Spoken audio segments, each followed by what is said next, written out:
Sejam bem-vindos a mais um videocast da Sociedade Portuguesa de Farmacêuticos e Cuidados de Saúde.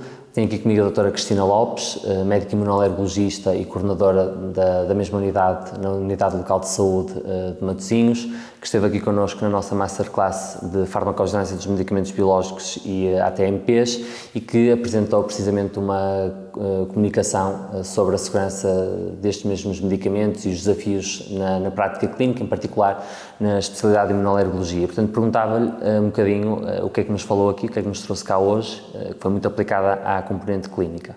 Sim, eu hoje trouxe essencialmente alguns casos clínicos que nos fizeram refletir sobre as dificuldades que temos na nossa prática, nomeadamente percebermos se para cada doente há um medicamento certo ou não.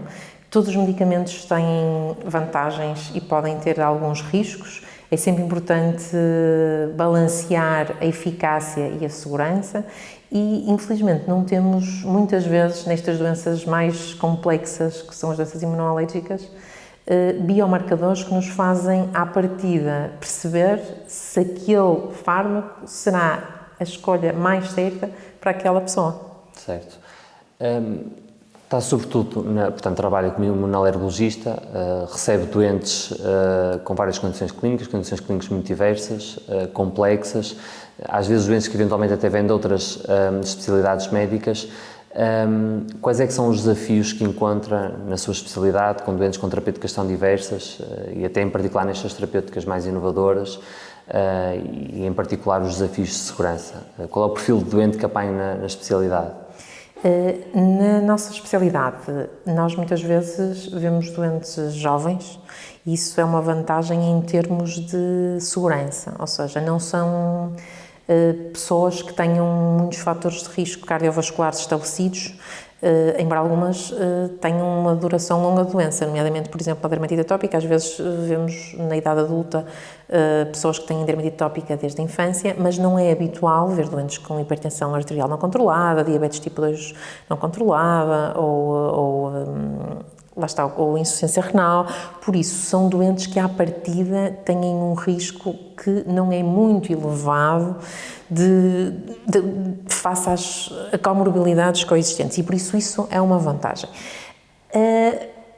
O outro lado da moeda, digamos assim, é que as nossas doenças acabam por ter, em termos de fisiopatologia, vários mecanismos, por isso não são doenças em que há uma via imunológica apenas que é afetada, normalmente são várias, muitas vezes combinam alterações da ativação imunológica com defeitos de barreira, nomeadamente na dermatite atópica e mesmo na asma, o que faz com que seja um bocadinho imprevisível o que vai acontecer se nós estamos a manusear ou a manipular ou modular uma dessas vias imunológicas, e por isso é que é tão importante a monitorização dos efeitos adversos, a farmacovigilância, porque daqui a 5, 10, 15 anos nós vamos perceber que estamos realmente a melhorar naquele contexto aquela pessoa para uma determinada patologia, mas podemos estar a aumentar um risco, por exemplo, de haver um shift imunológico e a pessoa poder vir a ter uma doença imunomediada de outro tipo mais à frente na vida.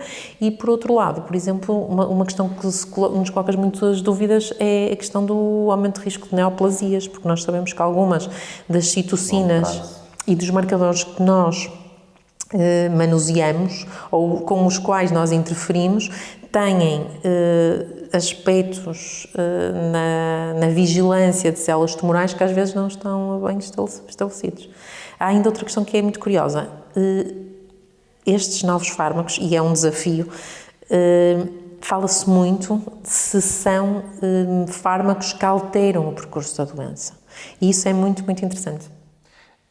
Eu calculo que para qualquer médico prescritor, e na imunoalergologia não é exceção, gostasse de ter instrumentos que lhe permitam prever se o doente poderá ser mais suscetível ou não a ter determinado tipo de eventos, sejam os quais forem, portanto, estamos a falar de eventos adversos. E, portanto, na imunoalergologia tem-se falado muito nisso, em particular, por exemplo, instrumentos que permitem prever a hipersensibilidade, por exemplo, aos beta-lactâmicos, por exemplo. Como é que vê a utilidade destes instrumentos na prática clínica, sabendo sempre que eles funcionam aqui numa lógica de apoio à tomada de decisão e não de decisão definitiva, mas enquanto médica, quando está a prescrever, como é que vê estes instrumentos como uma ajuda aumento da prescrição? Parecem-me muitíssimo úteis, porque o que nós precisamos enquanto prescritores e clínicos é tomar a melhor decisão com base na informação que temos e na informação que temos que seja o mais sustentada possível. Mesmo que não seja definitiva, não é? Mesmo que não seja definitiva. Ao Por senso isso, clínico. nós podermos ter, obviamente, conjugar o senso clínico com dados que nos permitam, como estava a falar, de estratificar o risco para aquele doente, é muito reassurance, digamos assim, é muito tranquilizador, porque nós julgamos sempre com uma margem de incerteza e, se pudermos minimizá-la, é claramente uma mais-valia. Obrigado por ter estado Muito aqui obrigada, connosco numa masterclass que trouxe uma componente regulamentar, em que é tudo tipicamente muito rigoroso do ponto de vista da aprovação e da colocação dos medicamentos no mercado, mas depois os medicamentos, quando estão no mercado, têm desafios na prática clínica e por isso também agradeço à doutora Cristina Lopes por estar aqui connosco e muito obrigado por nos terem acompanhado em mais um videocast da Sociedade Portuguesa dos Farmacêuticos de Cuidados de Saúde. Até breve.